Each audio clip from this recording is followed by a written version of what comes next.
The Kerala story की इतनी चर्चा हो गई कि प्रधानमंत्री नरेंद्र मोदी ने भी कर्नाटक चुनाव में इसकी बात कर दी। आमतौर पर पीएम मोदी फिल्मों की बात करते नहीं हैं, लेकिन आज उन्होंने न सिर्फ इस फिल्म का जिक्र किया, बल्कि इस फिल्म में आतंकवाद के जिस नए रूप को दिखाया गया उसकी बात करके बड़ी चेतावनी देश को दे दी।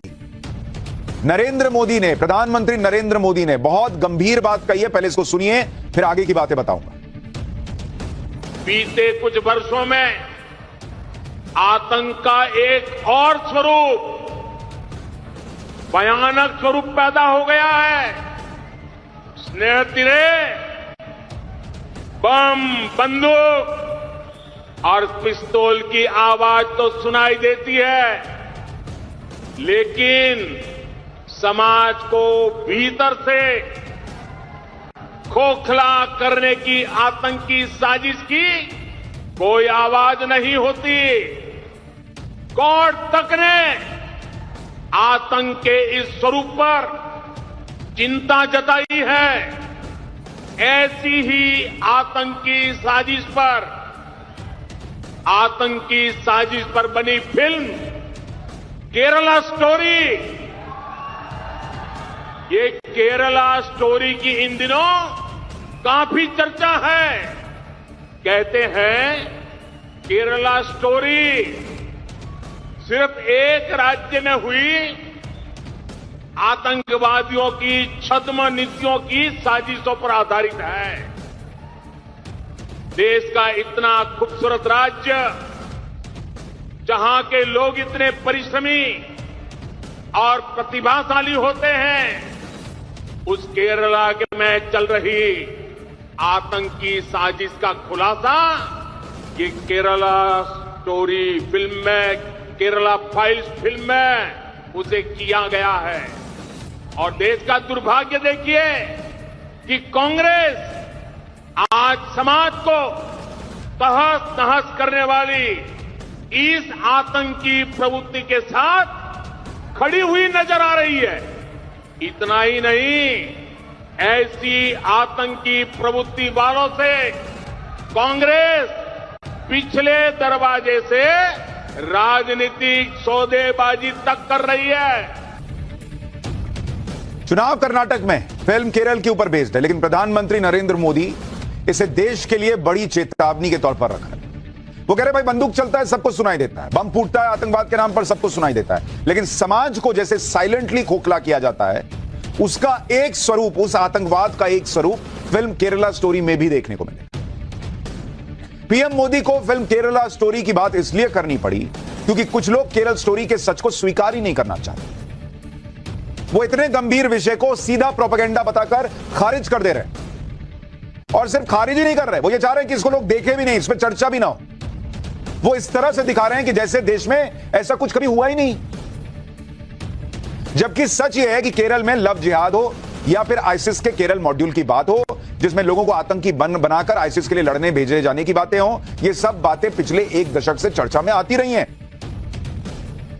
फिल्म में भी इसी आधार पर हिंदू और ईसाई लड़कियों की कहानी दिखाई गई, जिन लड़कियों को पहले कहा गया है इस फिल्म में कि ट्रैप किया जाता है और शादी करके धर्म बदला जाता है, और फिर इन्हें सीरिया, यमन, अफगानिस्तान जैसी जगहों पर आईसिस जैसे आतंकी संगठनों का आतंकी बनाकर केरल से भेजा जाता है। लेकिन कुछ लोगों को केरल स्टोरी की ये कहानियां बहुत चुभ रही, इसलिए वो इस फिल्म को रिलीज होने से रोकने के लिए आखिरी वक्त तक जोर लगाते रहे। पहले सुप्रीम कोर्ट गए, सुप्रीम कोर्ट ने कहा कि नहीं रोक लगेगी। ऐसे लगाने लगे रोक जिसमें सर्टिफिकेशन ऑलरेडी मिला हुआ है, तो फिर तो सब उठ के सुप्रीम कोर्ट आने लगे। तो हाईकोर्ट जाइए, फिर ये लोग हाईकोर्ट गए, केरल हाईकोर्ट गए आज, जहां इनकी सुनवाई हुई। सोचिए, इधर फिल्म रिलीज हो रही है, उधर सुनवाई चल रही है।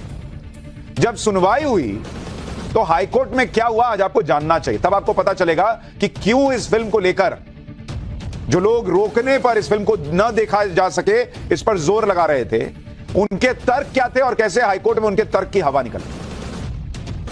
केरल हाईकोर्ट ने फिल्म पर रोक लगाने से इनकार कर दिया। पहले सुप्रीम कोर्ट ने मना किया था, अब केरल हाईकोर्ट ने भी मना कर दिया। हाईकोर्ट ने सुनवाई के बीच में फिल्म का टीजर भी देखा और टीजर देखकर याचिकाकर्ताओं से यह पूछ लिया, कोर्ट ने पूछा कि भाई फिल्म में ऐसा क्या है जो आपको इस्लाम के खिलाफ लग रहा है। फिल्म में किसी धर्म के खिलाफ कोई आरोप तो है नहीं, सिर्फ आईसिस जैसे संगठन के खिलाफ आरोप है। कोर्ट कह रहा है भाई इसमें धर्म का नाम ही नहीं है, ये तो टेररिस्ट ऑर्गेनाइजेशन पर आरोप लग रहा है। हाईकोर्ट ने कहा कि ट्रेलर को देखते हुए हम ये कह सकते हैं कि हमें इस ट्रेलर में ऐसा कुछ नहीं दिखा जो किसी एक समुदाय विशेष के खिलाफ। हाईकोर्ट को कहना पड़ा कि फ्रीडम ऑफ स्पीच और एक्सप्रेशन भी कोई चीज होती है बॉस। इनके पास आर्टिस्टिक फ्रीडम है, हमें उसको भी बैलेंस करना होगा ना। और जो लोग फिल्म को रोकना चाह रहे हैं, ये वही लोग हैं जो 2014 के बाद से सबसे ज्यादा चिल्ला रहे हैं कि बोलने की आजादी नहीं है, बोलने की आजादी नहीं है। वो एक फिल्म तक रिलीज नहीं होने देना चाह रहे। यानी केरल हाईकोर्ट ने उस एजेंडे की हवा निकाल दी जिसमें फिल्म को आतंकवाद विरोधी ना बताकर एक समुदाय विरोधी बताया जा रहा था। कोर्ट ने साफ कर दिया, भाई ये कोई समुदाय के विरोध में नहीं है, ये आतंकवाद के विरोध में।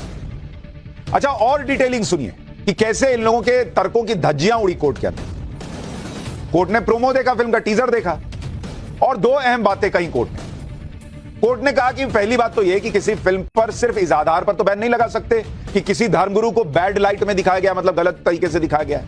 इसके लिए फिल्म बंद कर देंगे, बैन कर देंगे।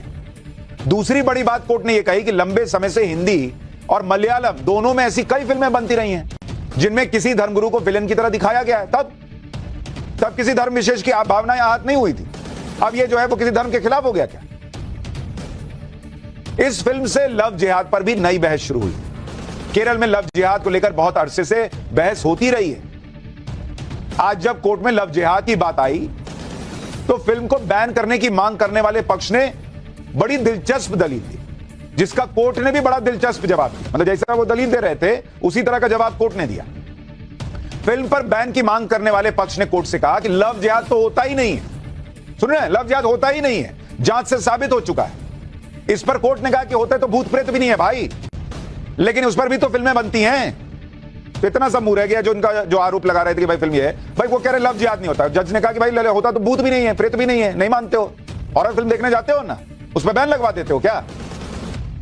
जिसको मानना है वो मानता है, जिसको नहीं मानना वो नहीं मानता है। इसके बाद फिल्म को रोकने की मांग करने वाले पक्ष ने नई दलील जेब से निकाली, मतलब तर्क दिया। कहा गया कि फिल्म में दावा किया जा रहा है कि वो सच्ची घटना पर आधारित है और इसी बात पर आपत्ति है। लेकिन इस पर हाईकोर्ट ने कह दिया कि भाई अगर सच्ची घटना पर आधारित है फिल्म, अगर ऐसा है तो फिर कोर्ट में तो आईसिस को आना चाहिए, आतंकी संगठन आईएसआईएस को आना चाहिए और ऐतराज करना चाहिए। अगर इन बातों से किसी को परेशानी होनी चाहिए वो तो आईएसआईएस आतंकी संगठन को होनी चाहिए ना भाई। आरोप तो उस पर लग रहा है कि धर्म परिवर्तन करवा के आईसिस में शामिल किया जा रहा है, तो दिक्कत तो आईसिस को ना होनी चाहिए। जज साहब कह रहे हैं तुम क्यों आए हो, आईसिस के वकील हो क्या? तो वो वाला भी तर्क नहीं चला। फिर सुनवाई में फिल्म के डिस्क्लेमर को लेकर बहस हुई। वो शुरू में नहीं आता डिस्क्लेमर, ये फिल्म काल्पनिक घटनाओं पर आधारित है, ऐसे करके बोलते हैं, तो वो उस पर बहस हुई। फिल्म प्रोड्यूसर की तरफ से पेश हुए वकील ने कहा कि उन्होंने डिस्क्लेमर दे रखा है और यह कहा है कि फिल्म की कहानी काल्पनिक है जो सच्ची घटनाओं से प्रेरित है। इस पर कोर्ट ने भी याचिकाकर्ताओं से कहा कि क्लियर डिस्क्लेमर दिया हुआ है, तो क्या दिक्कत है जी? कोर्ट ने डिस्क्लेमर पढ़ के भी सुना दिया कि देखो ये लिखा हुआ है, शुरू में आ जाएगा। इस पर याचिकाकर्ताओं की तरफ से कहा गया कि जब एनआईए और राज्य पुलिस कह चुकी कि ऐसा कुछ नहीं हुआ तो फिर कैसे फिल्म सच्ची घटनाओं पर आधारित है? इस पर कोर्ट ने कहा कि फिल्म बनाने वालों का कहना है कि फिल्म सच्ची घटनाओं से प्रेरित है, लेकिन वो सच्ची घटनाएं क्या हैं ये तो नहीं बताया। भाई फिल्म में कोई घटना हो सकता है जो सच्ची हो, पूरी फिल्म सच्ची घटना पर आधारित है या प्रेरित है ये तो नहीं कह रहे। वो कह रहे सच्ची घटनाओं से प्रेरित है, कौन सी घटना सच्ची है ये तो नहीं बताया, तो आप कैसे मान रहे हो कि क्या है? और ये आर्टिस्टिक फ्रीडम है, कोर्ट ने कह दिया। ये वाला तर्क भी फुस, खत्म, हवा निकल गई। सुनवाई में एक दलील यह दी गई कि इस फिल्म को नहीं रोका गया तो लॉ एंड ऑर्डर डिस्टर्ब हो जाएगा, मतलब कानून व्यवस्था की प्रॉब्लम खड़ी हो जाएगी, ये कोर्ट के अंदर कह दिया। और कहे ये लोग कौन रहे हैं? ये लोग बड़े बड़े वकील है भाई। वरिष्ठ वकील दुष्यंत दवे ने कहा कि फिल्म को दिखाने से गंभीर लॉ एंड ऑर्डर की समस्या हो सकती है, पूरे एक समुदाय को विलेन बताया जा रहा है। इस पर हाईकोर्ट ने कहा कि ट्रेलर में ऐसा क्या है जिससे एक समुदाय खलनायक बन जाएगा जी? हाईकोर्ट ने यह भी कहा कि फिल्म में किसी समुदाय के खिलाफ कुछ है ही नहीं। सेंसर बोर्ड ने फिल्म को देखा है और बोर्ड ने यह पाया कि फिल्म पब्लिक को दिखाई जा सकती है। इस सुनवाई के दौरान धर्म की बात बार बार लाई, एक धर्म की भावनाएं आहत हो जाएंगी, लॉ एंड ऑर्डर बिगड़ जाएगा, वगैरह वगैरह। याचिकाकर्ताओं ने आरोप लगाया कि एक धर्म और समुदाय को टारगेट किया जा रहा है जिससे समाज में तनाव आ जाएगा। लेकिन कोर्ट ने कहा कि पहले भी कई बार फिल्मों में हिंदू पुजारी और क्रिश्चियन पादरी का जिक्र होता है कि नहीं हुआ है।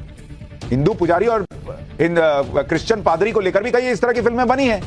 आप सब उसे फिक्शन की तरह देखते हैं तो इस फिल्म से समाज में तनाव कैसे आ जाएगा बॉस? हाईकोर्ट ने कहा कि इस सच्चाई में जाने की जरूरत नहीं है कि यह फिल्म एक फिक्शन है या नहीं है। अगर फिल्म में किसी धर्म के प्रमुख को गलत किरदार के रूप में दिखाया जाता है तो यह किसी फिल्म को बैन कर देने का आधार नहीं हो सकता ना। हाईकोर्ट ने कहा कि एक ऐसी फिल्म भी थी जिसमें पुजारी मूर्ति पर थूक देता है, उस फिल्म से तो किसी को कोई दिक्कत नहीं हुई, उसको तो अवार्ड भी मिल गया था। कोर्ट ने आगे कहा कि ऐसी कई फिल्में हैं जिसमें हिंदू सन्यासी को स्मगलर दिखाया गया है, उस पर तो कुछ नहीं हुआ, किसी ने कुछ नहीं कहा। हिंदू सन्यासी को दिखा दीजिए तो ठीक है, हिंदू पुजारी कुछ करते तो ठीक है, दूसरे किसी धर्म का दिखा दीजिएगा तो लॉ एंड ऑर्डर का प्रॉब्लम आ जाएगा, तब फ्रीडम ऑफ एक्सप्रेशन खत्म हो जाता है। यानी कुल मिलाकर केरल हाईकोर्ट ने साफ कर दिया कि यह फिल्म किसी समुदाय के खिलाफ नहीं है, यह फिल्म केरल के खिलाफ भी नहीं है। फिल्म से अगर किसी को दिक्कत होनी चाहिए तो वो आईएसआईएस जैसे आतंकी संगठन को होनी चाहिए। और जो लोग कह रहे हैं कि केरल को आईसिस का हब बताकर केरल को बदनाम किया जा रहा है, वो सच को छुपा रहे हैं। क्योंकि केरल से आईएसआईएस को ज्वाइन करने के लिए सीरिया, यमन, अफगानिस्तान जाने वालों के कई